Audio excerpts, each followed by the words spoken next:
Hello everyone and welcome back to Let's Play Crystalis. In the last part we got here to this cave in the middle of the Angry Sea, and now we're gonna head through it and try to rescue Messiah from whatever fate awaits her after she was kidnapped, according to the people of Joel. I'm not really sure of the details. Anyway, a lot of the enemies in this cave are weak to the Sword of Fire, however they're also weak to the Sword of Water. And since you're gonna need it out anyway for the Shallows, I recommend using one of those two swords, preferably water, but I'll switch to fire just out of instinct, honestly.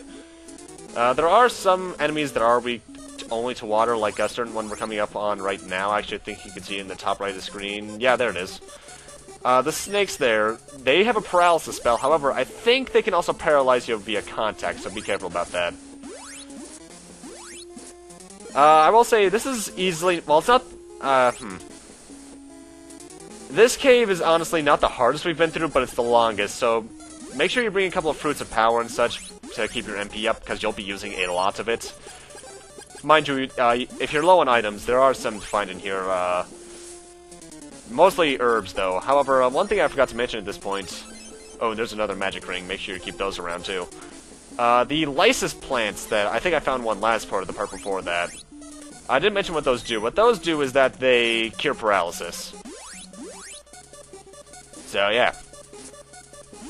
Now, one cool little thing that I haven't mentioned at this point is, about a part ago, maybe 2 parts ago, I can't quite remember right now, we met Asina, one of the wise men, or, in her case, wise woman. And the last part, I know for a fact, we met Kensu, even though he was kind of sleeping in that, seaside cottage, okay. However, this is not their first appearance. They are actually cameos. Kensu and Asina are actually cameos of Kenso and Athena from a game SNK made earlier by the name of Psycho Soldier. Which was... I forget what it was like, actually. By the way, from what I remember, it was actually a really good game. I like it when games, when studios and such actually make cameos like that. Mind you, I don't really see many of them nowadays, like, that's one I can remember off the top of my head.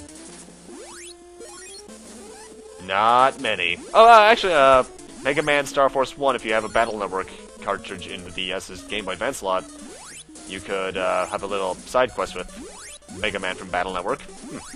There's one.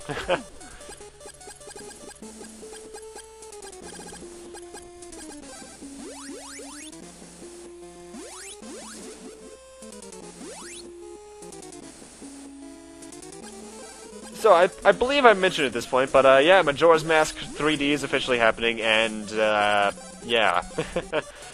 I played through the game yesterday entirely, just to get myself ready for that, and, I actually think I beat my personal best for it. Also, here's the level 3 charge attack for the Sword of Water. It pretty much hits everything on screen. And there's me forgetting that that chest was a mimic. There you go.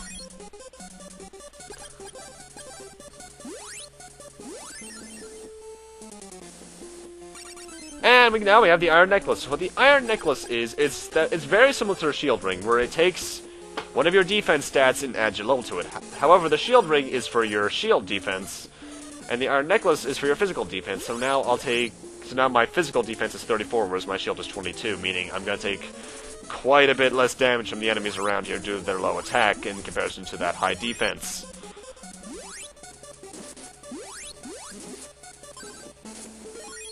Also, speaking of the cameos earlier with Kensu and Asina, one thing I gotta say is that the main character here, if you look at the box arts, I'm probably not gonna put them on screen just due to the fact that I don't feel like doing so. In the American box art, as you see at the end of pretty much every video, he looks really generic. Well, guess what? In the Japanese box art, he looks even more generic, like your generic anime knight character, though the box art for the Japanese version is pretty cool.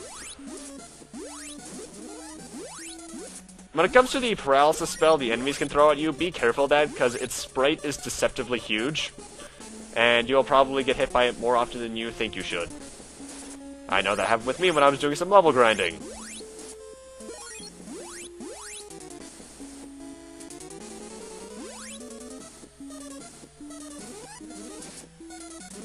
Like so! Well, luckily, I actually don't... If you're me, I wouldn't recommend healing if you get paralyzed this late in, though, because there's a lysis plant right here that will heal you. Oh, God. Stupid pea-hats! What happened to the days when you wouldn't hurt me? Actually, well... more accurately, the days that they wouldn't hurt me and Zelda games wouldn't come until Twilight Princess. Anyway, welcome to this town, which actually you cannot teleport to. You can only enter this house as well. And this guy's from Joel! And he's warning us about Sabera, the commander of the army around here, apparently. Also, zombies. Apparently, Sabera turned the citizens of this town into zombies, which is no good! By the way, that little cut there was me editing. Editing, obviously. Healing, there we go. And this is where I also did, as you saw in that title clip there, another level grinding session. I just grinded the enemies late in the previous cave until I would get to level 11. Because, as I mentioned a couple times before, you need to be at certain levels to even damage bosses, and to damage the boss of this area, I need to be level 11. These shadow enemies here are pretty tricky. They'll only actually show their weak spots when you hit them with a level 3 blast. Due to its low MP cost, I recommend the Sword of Wind.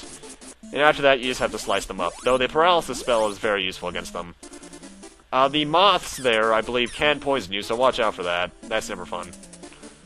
Actually, is there a game where the poison status is ever useful? Unless you're the one inflicting it? I don't think so. Well, actually... No, I was about to say Symphony of the Night, but no, you cursed the doppelganger, never mind. I will say, this castle here is really maze-like, however, there are some shortcuts if you know the way around, specifically falling down certain pits. Like earlier, the Dragonian Knights are weak against wind, so be careful of that. And this was actually me testing something out for the first time, because we got the Nightmare Vampire again, and the Sword of Fire does nothing against him. Sweets. He's pretty much the same fight as he was before, only he does more damage, and I think he takes more as well. However, either way, level 3 wind strikes take him down really quickly. The bats are still the most annoying thing about it because they'll try to hit you very often. Man, my grammar and speaking is really off today. By the way, got a fruit power for beating him. And like the last time, he'll teleport faster and faster the lower his health is.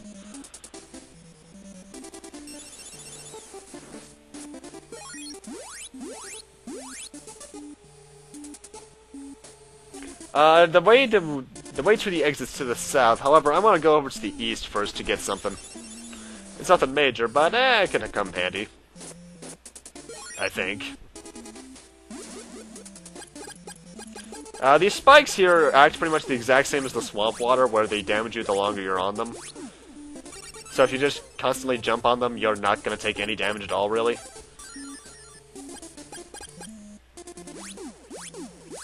I will say you're probably going to end up using one of your magic rings through this little journey, but if you have 2 of them, it's no big deal. But it's always good to have at least one magic ring on standby, just in case.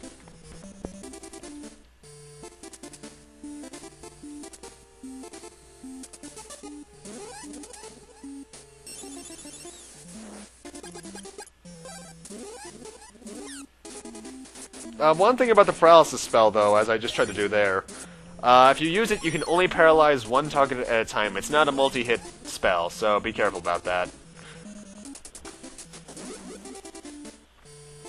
Hey, Messiah! And the sorcerer, supposedly Sabera, is in the back room. Alrighty, let's take it right to... What? Oh, great! It's a trap! And we can't go back. So what I actually have to do now is backtrack all the way back to the room I was just in. That took about 2 minutes. Now for the boss fight here, get the Sword of Fire out with its level 3, and the refresh spell, and just constantly stab Messiah. And she'll reveal her true form as Sabera. I actually like that you have to stab her multiple times. Kinda reminds me of that one part in the original Paper Mario in the Ice Palace. Now Sabera here is very easy. She likes to float around and fire bullet hells at you.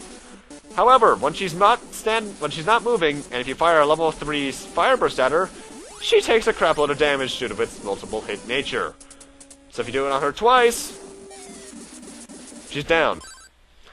But she's taking Messiah with her. Great.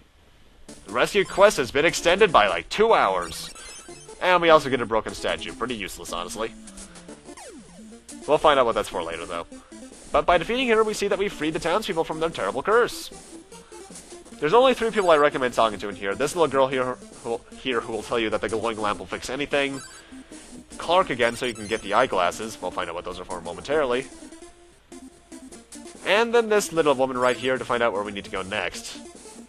Essentially, we need to place a statue of gold in a certain altar. Guess what that broken statue we got is? And at this point, I'm actually going to teleport back to Leaf for 2 reasons. One, the inn is so inexpensive here. And for another, I need to buy an alarm flute.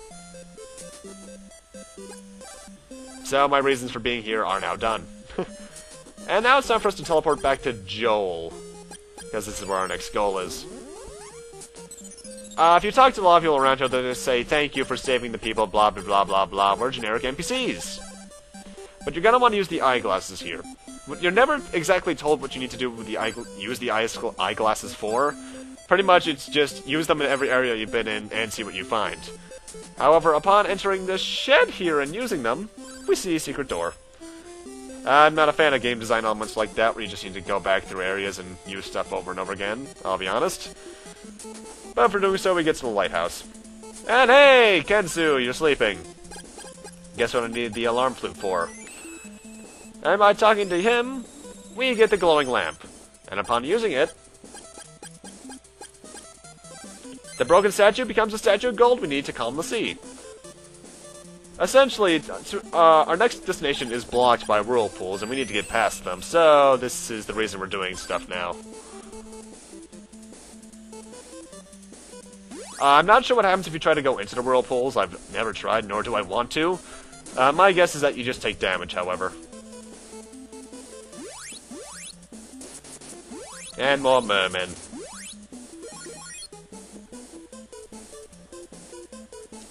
And by sailing over here to the right, we actually find the Statue of Gold's altar.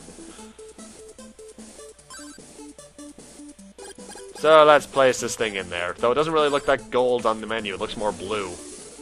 And by doing that, we've calmed the sea down. No more whirlpools, which means our way of progression is no longer blocked. Right up here. And we also get a new spell from Asina. Barrier. If I recall correctly, that blocks all projectile attacks. One thing I've actually neglected to mention is that every mage, wise man, gives you 2 spells. Asina gave us Recover and Barrier, and the other 2, I forgot what they gave us. But yeah, that's a little thing to pay attention to. If you haven't gotten a second spell from someone, you know you're not done in that area yet. Anyway, welcome to Swan. This place is actually really close to Dragonia. And by going to this shed here, we can find Stom again. And we need to find Kensu and take him to Shiren, because that's our next objective. But with that, I'm going to need to end this off here. Thank you guys for watching, and in Part 7 we will try to do just that. See you guys then.